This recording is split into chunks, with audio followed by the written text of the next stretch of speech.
Hello, friends. This is Pastor David Langford. I wanted to come to you for just a few moments today. Here in the state of North Carolina, our Governor, Roy Cooper, has just declared a state of emergency regarding the coronavirus. As you well know by now, we felt led to cancel the revival meeting that we had scheduled for April the 16th through the 19th at the Hickory Metro Convention Center. I did that mainly out of an abundance of caution. As I've said many times, I don't want to ever do anything that seems to be self centered or self serving. And having counseled the revival meeting, there were so many people that called or emailed and said, "Thank you. We are relieved that you did this," because people flying from different countries. Last year we had people from 7 countries and 38 states, I believe it was. And many have felt relieved because they felt pressure to go ahead and attend. But we did that, as I said, out of an abundance of caution. The reason I'm coming to you today is because I want you to understand that Jesus Christ is your refuge. He doesn't want you living in fear, but He does want you to live under the spirit of wisdom. James 1:5 says, "If any man or any of you lack wisdom, let him ask of God, who gives liberally unto all men." Solomon said, "With all of your understanding, gather wisdom."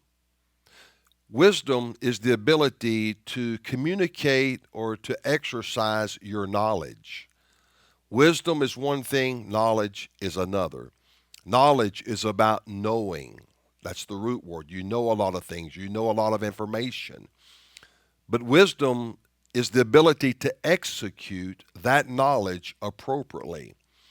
And regretfully, people have a vast amount of knowledge. This is a knowledge generation. If you don't believe it, Google, Google, Google. I hear that all the time.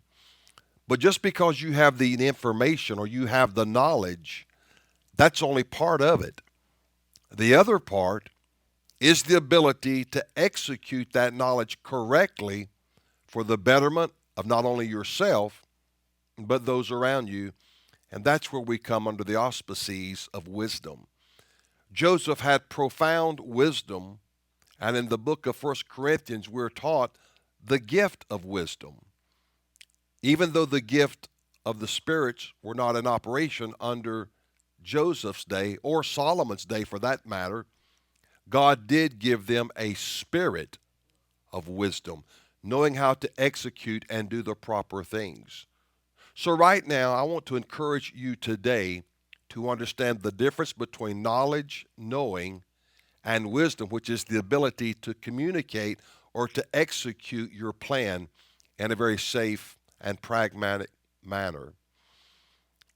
We're being told about common sense. Certainly, that is of great necessity. And I want to encourage you today to try to get out of the places where there are gatherings, whether it be at Walmart or whether it be at a grocery store or a restaurant, where there are a dense population of people.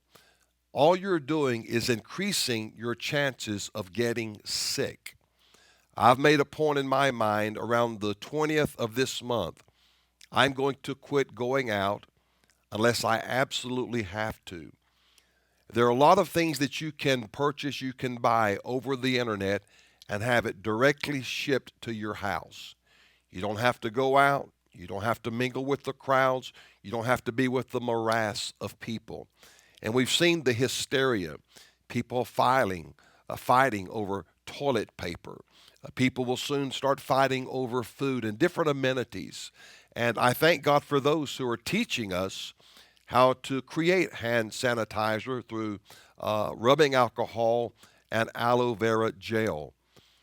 This is wisdom and seeking out means, modes, and methods in doing the right things without being involved with the morass of humanity. Now, we've always used the cliche, you don't want to be where everyone is at. So for that reason, limit your uh, close contact with people in any kind of a meeting of sorts. This is how people get injured, directly or indirectly. The new chief of staff, Mark Meadows, here from North Carolina, for Trump, has already quarantined himself. Mr. Shafley, he's the head of CPAC, he's quarantined himself. It's been said that 3 of the people who have already had coronavirus was on the same plane with the president. But there are a lot of things that we can do to mitigate this, and that's what I want you to do. And I want to encourage you to, as quickly as you can, get the things that you need for the coming days. I am somewhat grieved in my spirit why God did not unctionize someone in ministry about this coming debacle, coronavirus. Why was there not a prophetic voice and someone saying, "Thus saith the Lord, this is coming"? I hold myself somewhat responsible as a minister for not hearing the voice of God and giving people a heads up or a warning. But I will say this now. I think this fall will be more tempestuous than right now. Why? This is an election year. Satan will try to disrupt the election in any way that he possibly can. I think there's going to be a element of cover up.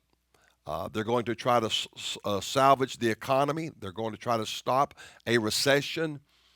But I think as we gather into the time of the fall, things will become more uncertain. So while you have this opportunity to make plans, make preparation, do what you can do now. Get yourself ready. And I want to use the parable of the 10 virgins in Matthew chapter 25. And they that were ready went in with him to the marriage, and the door was shut. Not those who were getting ready, not those who were planning to get ready, not those who thought they were ready. But the Bible is emphatic. And they that were ready went in with him to the marriage, and the door was shut. I want you to be ready. I want you to be ready. I want you to be prepared. I would encourage you, if you have to go out to places like Walmart, try to go between lunchtime and 4 o'clock in the afternoon. Why? There's not near as many people there because people will go early in the morning or after they get off of work. And get the bottled water. Get the cans of food. Get what you need where you don't have to go out and continually mix and mingle with the crowds. This is where people are going to get injured, harmed, or get sickened, is by being in the crowds. You don't want to be among the crowds. That's the secret. And if you'll do that and use wisdom, God will preserve you, God will take care of you and watch over you. But if you fail to have wisdom, if you fail to communicate or execute wisdom, you'll find yourself in a very uncertain circumstance or situation. God will honor our prayers. God will honor our commitment. And God will cover us with grace. But we don't need to be ignorant and rebellious and say, well, I'm going to do this anyway. Doesn't matter. God will take care of me. Don't tempt God through foolishness. That's the exact opposite of wisdom is foolishness. The wise virgins, I should say. Wisdom, foolish virgins. Will you be wise and full of wisdom, or will you be foolish and deceptive and duplicitous?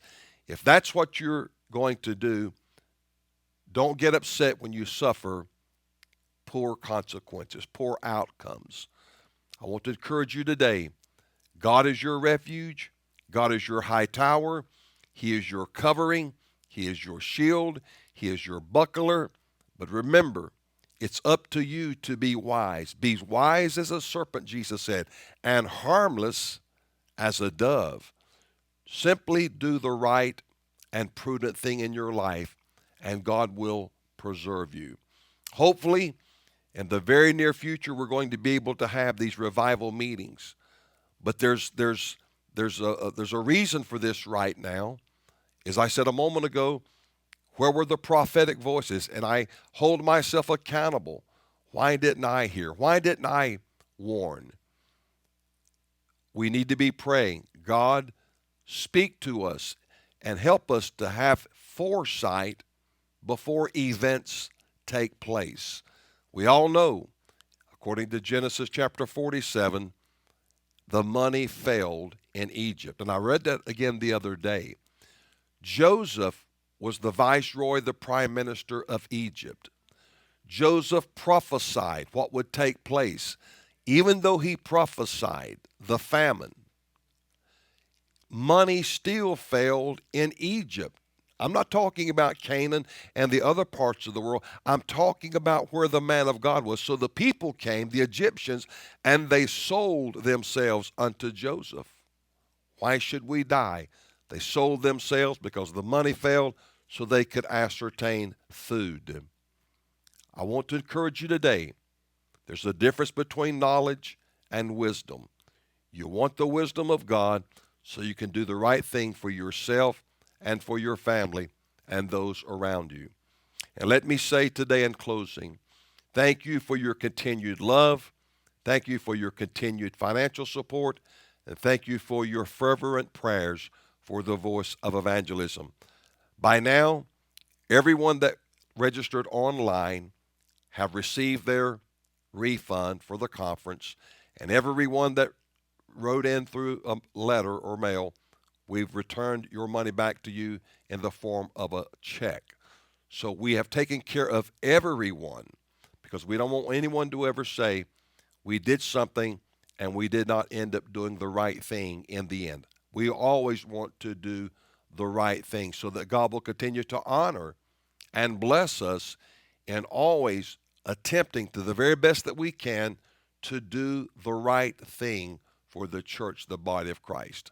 Thank you. And in closing again, please take the knowledge, take the knowing that you have, attach it to your wisdom, and execute that wisdom. Use that wisdom that you can do the right thing here in the time of the end. Because Matthew 24 says there's going to be pestilences, that's diseases. There's going to be famines, nation against nation, kingdom against kingdom, earthquakes in divers places. These are the beginning of sorrows. And don't be surprised if somewhere down the road this could cause a confrontation between nations over this sickness and over this disease, because Jesus said in Matthew 24 and verse 6, "And ye shall hear of wars and rumors of wars. See that you be not troubled, for all these things shall come to pass, but the end is not yet." This is going to happen. These things are going to transpire. Pestilence, diseases, famines, earthquakes, wars, rumors of wars. But the end is not yet. Again, take the knowledge, the knowing that you have, attach it to the wisdom that God has given you, and execute that for the sake of your family and those around you. Until next time, may the God of all grace and the God of all comfort keep you and yours in the coming days. Thank you. The Voice of Evangelism with David Langford is brought to you by the faithful listeners and supporters throughout America. If you're looking for an uncompromising message, we invite you to tune in each week to the Voice of Evangelism. For more information, write to the Voice of Evangelism at P.O. Box 502, Kaiser, North Carolina 28020. That's P.O. Box 502, Kaiser, North Carolina 28020.